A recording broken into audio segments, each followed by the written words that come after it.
Welcome one and all to the Fake Sports League, where it's all statistics and no substance. As always, I'm your host, Kenny Fisher, up here in the booth. We have made it past the mid-season, and the playoffs are fast approaching on the horizon. Every moment counts from here on out, as teams are about to be eliminated from the playoffs. All-star selections are about to happen, and your first ever FSL awards will be chosen soon. We got some excellent matchups as always, starting out with Knights versus Phantoms, Sharks and Comets, the highly anticipated Tide versus Frogs game today, and then of course our game of the week where the Dragons host the Mystics.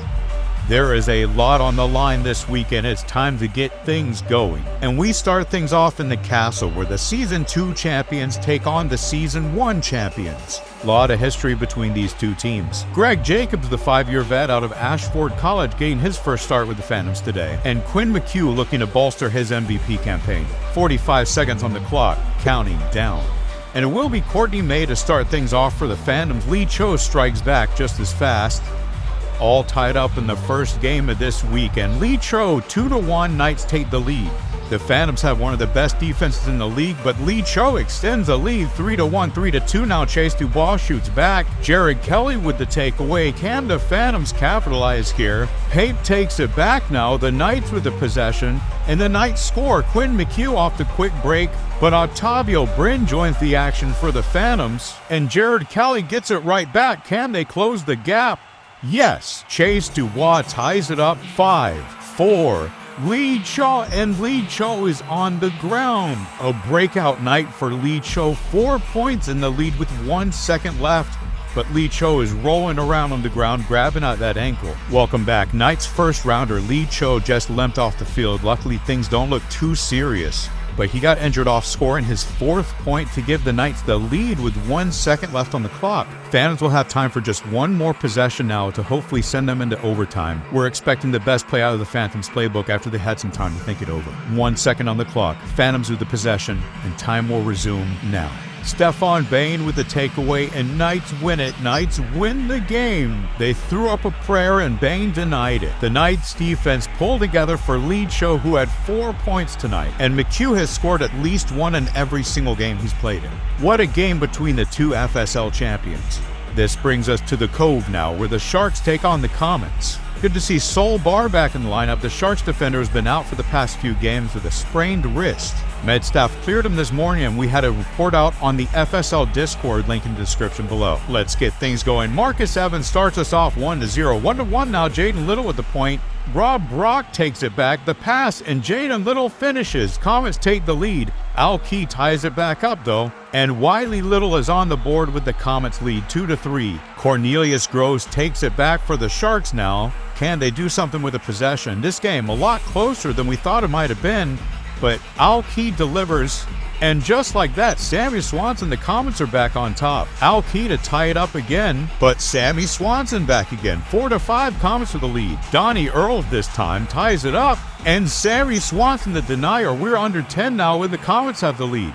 Sol Barr takes it back for the Sharks, and Marcus Evans sends us to, no, Jaden Little finishes. 6-7, Comets win. Everyone's been talking about the Marcus Evans-Al Key duo, but how about Jaden Little and Sammy Swanson getting it done for the Comets? That was just a complete team effort from the Comets, taking down one of the most elite teams in Season 3. Join us now at the pool, where Tide take on the Frogs.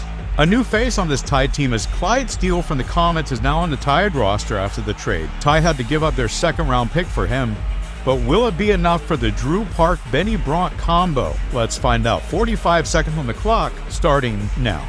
DeAndre Boyd with the takeaway for the Frogs. The pass out, and Drew Park slammed it down 1-1. Now Doug Powers gets it back, and Mike Pope. Gill now ties it up for the Tide. 30 seconds left, and Doug Powers takes the lead. Gary Black gets on the board for the Frogs, and things are tied up heading into the mid-game. Darren Arnold takes it back for the Tide. Can they capitalize? It looks like not. Gary Black finishes for the Frogs, and it's Gary Black again. 3-5, Frogs to the lead now. 10 seconds remaining. Can the Tide come out of this? Clyde Steele makes his debut. But Gary Black is not giving a lane here. The Frogs just kind of run away with it on this one. 3-6 in the Frogs' victory. 4 points for Gary Black today, and that playoff spot looking further and further from the Tide. The Tide had an excellent draft. Our experts' analysis has said they had really good trades this season, but when games get played, they just can't seem to come out on top. Let us know right now in the comments if you think the Tide can turn this around before the playoffs start, or if it's just time to look at the draft board at this point. That being said, it is time now for our game of the week. It's the Dragons hosting the Mystics.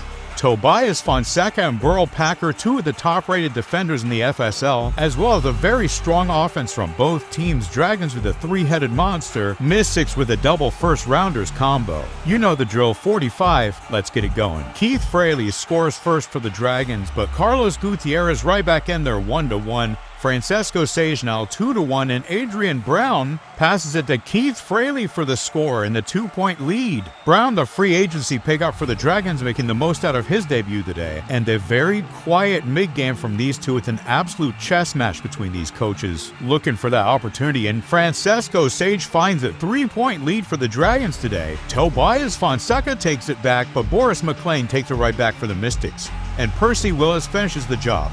4-2, 5-2, Keith Fraley with ice in his veins. 6-2, and this game is over. Xavier King, but Max Peterson on the board. Doesn't matter, says Francesco Sage, and the three-headed dragon does it again. 7-4 at home, and this might be the best team in the FSL. 3 points for Fraley, 3 points for Sage, Tobias Fonseca with a turnover, and even Adrian Brown, the free agency pickup, contributing for the Dragons today. All-around really clean game from the Dragons, and they are putting on a masterclass for how you play ball. Let's take a look at our standings now. Dragons at the top of the list, and it is wide open after that. I can honestly make a championship case for just about every single team on the board. Who do you think's taking home the trophy? Let us know in the comments.